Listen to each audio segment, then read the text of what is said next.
అతను తాగలేదు అని అంటే తాగాడు అని చెప్పడానికి కూడా ప్రూఫ్ లేదు. ఎందుకంటే ఇవాళ ఎస్ఐ మాట్లాడిన వీడియోలో చూస్తే మాత్రం ఆయన నీరసంగా ఉన్నారు అని చెప్పారే గాని, ఈవెన్ అబ్బాయి కూడా నీరసంగానే ఉన్నారు అని చెప్పారు గాని, అసలు ఆయన తాగాడు అని చెప్పి స్పష్టంగా చెప్పలేదు. అంటే ఒక అబ్బాయికి ఇంకో అబ్బాయి తాగాడా లేదా అని చెప్పేసి ఈజీగా తెలుస్తుంది. అంటే మా అంచనా ప్రకారం.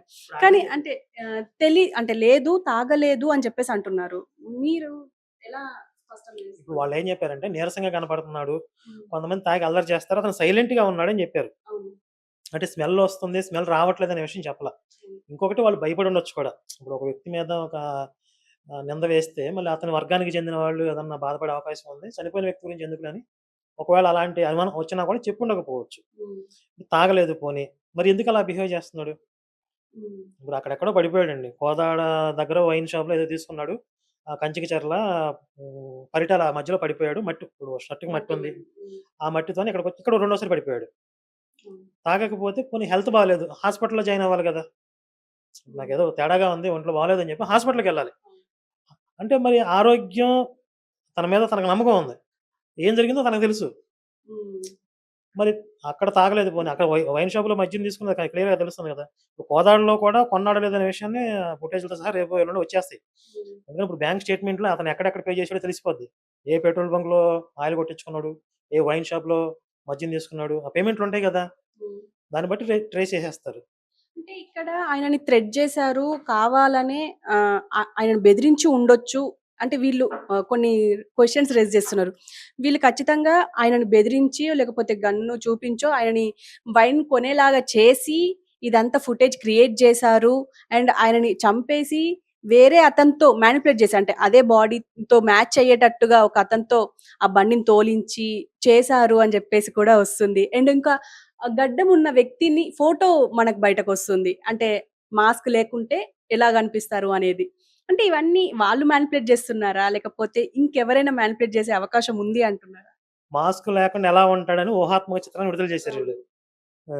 హ్మ్. ఇప్పుడు అంతకుముందు కూడా ఒక వీడియో రిలీజ్ చేశారు. ఎక్కడ రోడ్డు పక్కన ప్రవీణ్‌ని కొట్టి చంపేస్తున్నారు. అది ఫేక్ అని తెలిసిన తర్వాత. హ్మ్. ఆ పార్వతి అని చెప్పి ఒక ఆవిడ మీద ఒకటి ఏశారు. ఇప్పుడు అతను క్షమాపణ చెప్పాడు. నా మీద ఒకటి క్రియేట్ చేశారు. అది ఎవడు రుజువు చేయలేకపోతున్నాడు. అంటే ఇదంతా ఒక ఆర్గనైజ్డ్‌గా ఒక సిస్టమ్ నడుస్తుంది ఎనకాల. మీకు అర్థమవుతుంది గదా! గన్ను పెట్టి బెదిరించి "నువ్వు వైన్ షాప్‌కెళ్ళి వైన్ కొనుక్కురా" అని ఎవరైనా జెప్పారా? ఈ లోపల కనీసం ఈయన ఫోన్ ఎవరికైనా కాల్ చేయొచ్చు, మెసేజ్ పెట్టొచ్చు. నన్ను ఇట్లా బెదిరిస్తున్నారని జెప్పి. ఆ మాత్రం జేయలేడా? అంత అమాయకుడాయన. గన్ను పెట్టి కొనుక్కురా అసలు అంటే జనాల మీద వీళ్ళకున్న అభిప్రాయం చూడండి. వీళ్ళు ఎంత గొర్రెలు. మనం ఏది చెప్తే అది నమ్మేస్తారు. హ్మ్. మనం ఏది చెప్పినా సరే వీళ్ళని రెచ్చగొట్టొచ్చు అనే నమ్మకం వాళ్ళలో బలంగా ఉందంటే, వీళ్ళు ఎంత గొర్రెలుగా ఉన్నారు. అంటే ఆ హ్మ్. ఆ రిలీజియన్‌లో ఉన్నవాళ్ళు విశ్వాసులు. వాళ్ళ చేతుల్లో అట్లా మారిపోయారనేది మనకు అర్థమవుతుంది ఇక్కడ. ఓకే. ఇంకొక దిక్కుమాలినోడు విజయవాడలోనే చంపేశారు. తర్వాత ఆ బట్టలన్నీ ఇంకెవరికో ఏసి ట్రావెల్ చేశారు. రకరకాలుగా మనుషులు మారుతా ఉన్నారు అని చెప్పాడు. మీరు చూస్తే ప్రవీణ్ వాళ్ళ సిస్టరు లాస్ట్ కాల్ ఎప్పుడొచ్చింది మీకంటే నైట్ 9:15కి వచ్చిందని చెప్పింది. 9:15కి సుమారుగా అంటే ఇటుగా హ్మ్. ఎక్కడ విజయవాడలో ఉన్నాను అని చెప్పి పెట్టేసాడంట వాళ్ళ భార్యతో. ఇప్పుడు వీడు చెప్తున్న లెక్క ప్రకారం ఇప్పుడు పొట్టిపాడు టోల్ గేట్‌ని 9:15కి క్రాస్ చేసాడాయన. హ్మ్. ఇప్పుడు పొట్టిపాడు టోల్ గేట్‌ని క్రాస్ చేసింది ఎవరు? వీళ్ళు చెప్తున్న లెక్క ప్రకారం వేరే వ్యక్తి. హ్మ్. వేరే వ్యక్తి ఆ బట్టలు అప్పటికే ప్రవీణ్ చచ్చిపోయాడు. మరి 9:15కి వాళ్ళ పెళ్ళాంతో మాట్లాడింది ఎవరు? హ్మ్. 11:30కి రామ్మోహన్ అనే పర్సన్‌కి ఫోన్ చేశాడని ఫోన్ నుంచి అని పోలీసులు చెప్తున్నారు. అవును. ఆ మిస్డ్ కాల్ చూసే ఇతను ఎవరికైతే ట్రై చేసాడో ఆ నంబర్‌కి మళ్ళీ పొద్దున్నే వీడు థంబ్ ఓపెన్ చేసి ఫోన్ చేశారు. ఈ రామ్మోహన్ ఫోన్ చేసింది ఎవరు 11:30కి? ప్రవీణ్ అప్పటికే చచ్చిపోయాడు కదా! అసలు ఎంత దుర్మార్గం క్రియేట్ చేస్తున్నారంటే క్రైమ్ స్టోరీస్‌లో కూడా సినిమాల్లో ఇంతమంది రచయితలు ఇక్కడ ఎలా ఉండిపోయారసలు?